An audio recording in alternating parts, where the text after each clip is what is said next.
सर्दियां भी गुजरती है, मौसम भी बदलते हैं, लेकिन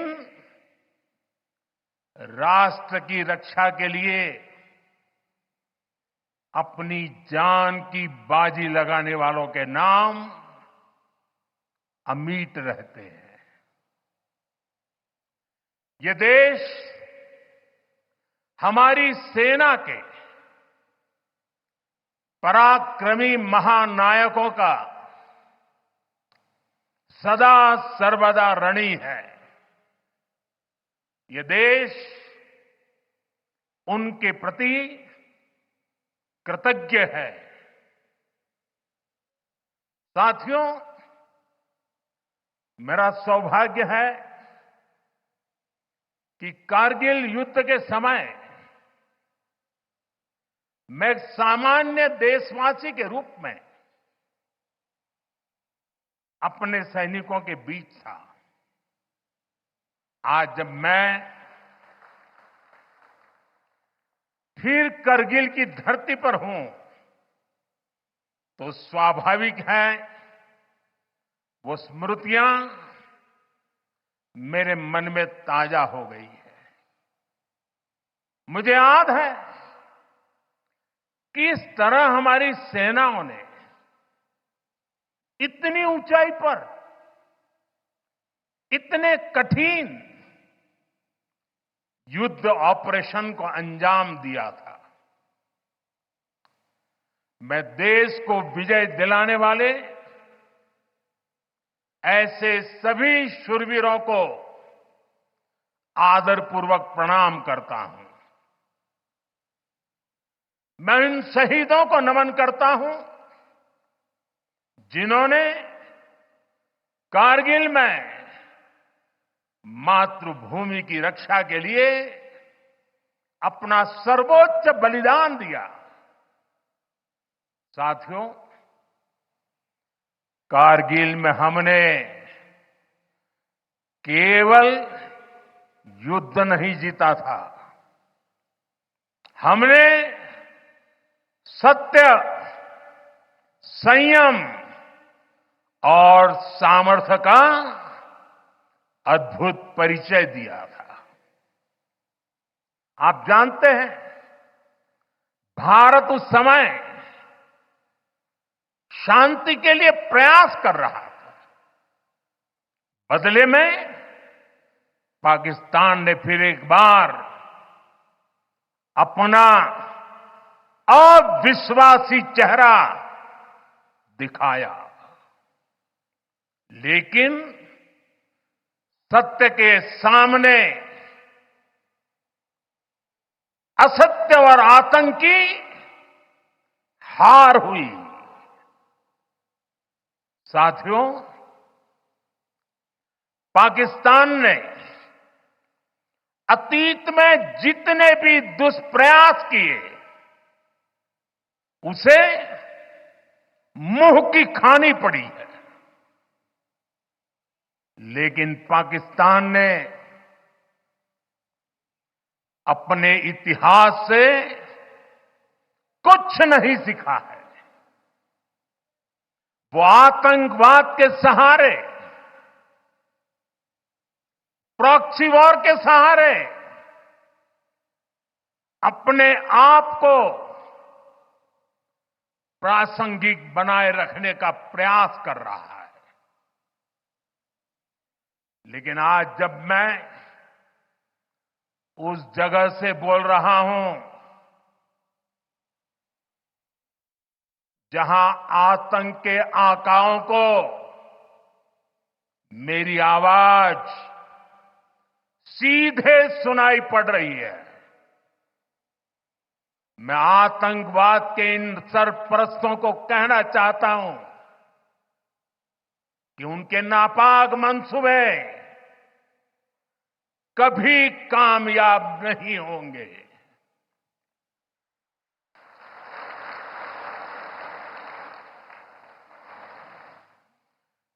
आतंकवाद को हमारे जाबाज पूरी ताकत से कुचलेंगे। दुश्मन को मुंहतोड़ जवाब दिया जाएगा। साथियों, लद्दाख हो या फिर जम्मू कश्मीर, विकास के सामने आ रही हर चुनौती को भारत परास्त करके ही रहेगा।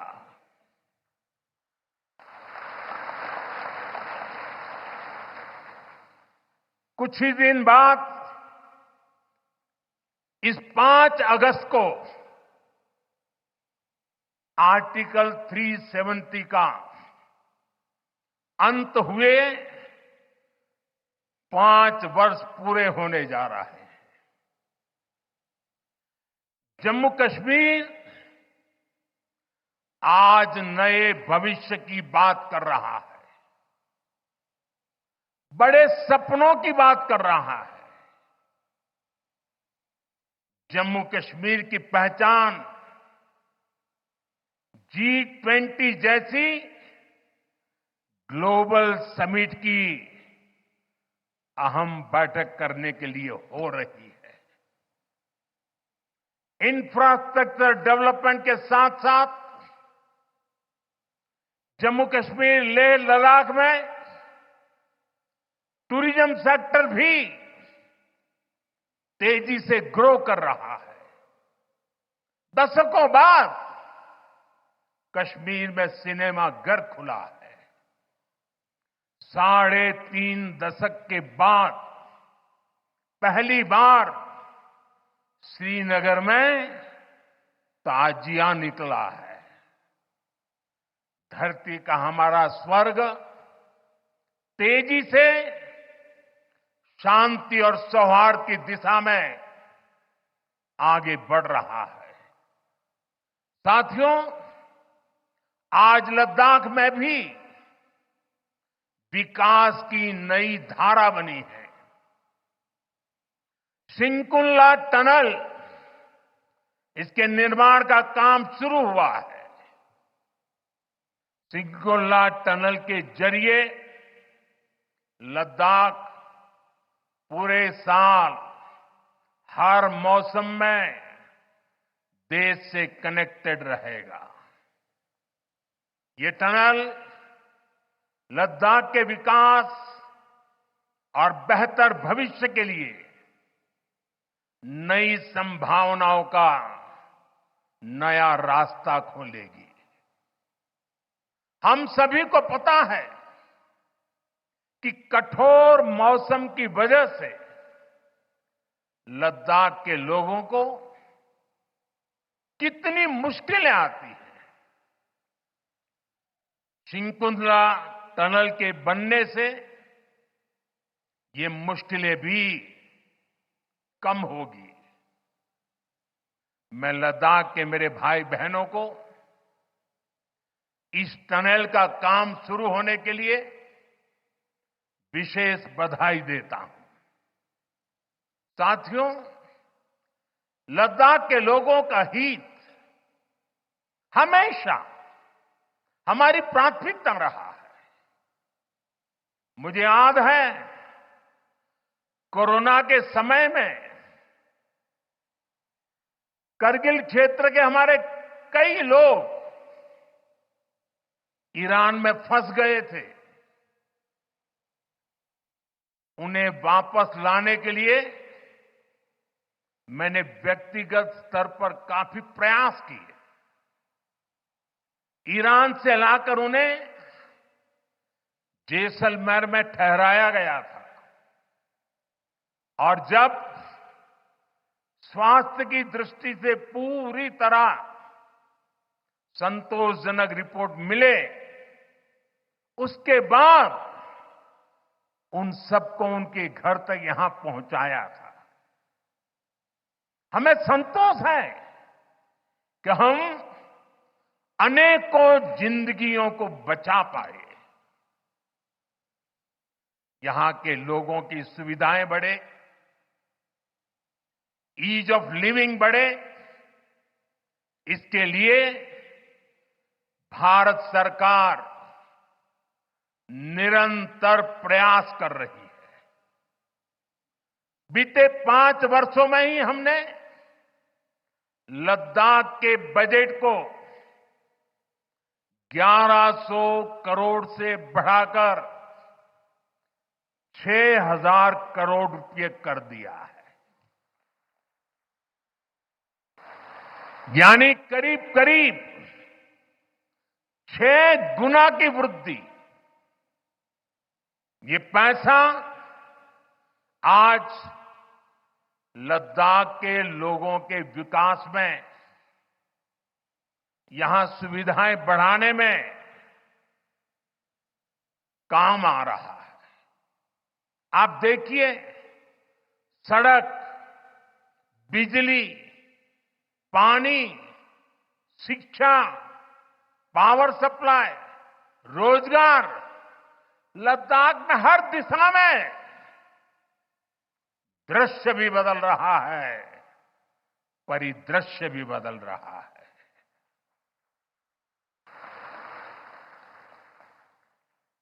पहली बार यहां होलिस्टिक प्लानिंग के साथ काम हो रहा है। जल जीवन मिशन की वजह से अब लद्दाख के 90% से ज्यादा घरों में पाइप से पीने का पानी पहुंच रहा है। लद्दाख के युवाओं को क्वालिटी हायर एजुकेशन मिले, इसके लिए यहां सिंधु सेंट्रल यूनिवर्सिटी का निर्माण हो रहा है। पूरे लद्दाख क्षेत्र को 4G नेटवर्क से जोड़ने का काम भी चल रहा है। 13 किलोमीटर लंबी जोजिला टनल का काम भी जारी है। इसके वजन बनने से नेशनल हाईवे नंबर 1 पर भी ऑल वेदर कनेक्टिविटी हो जाएगी। साथियों, हमने देश के सीमावर्ती क्षेत्रों में विकास के असाधारण लक्ष्य तय किए हैं। चैलेंजिंग टास्क को अपने हाथों में लिया है। बॉर्डर रोड ऑर्गेनाइजेशन बीआरओ ने ऐसे लक्ष्यों को पूरा करने के लिए अभूतपूर्व गति से काम किया है। बीआरओ ने पिछले 3 साल में ही 330 से ज्यादा इंफ्रास्ट्रक्चर प्रोजेक्ट पूरे किए हैं।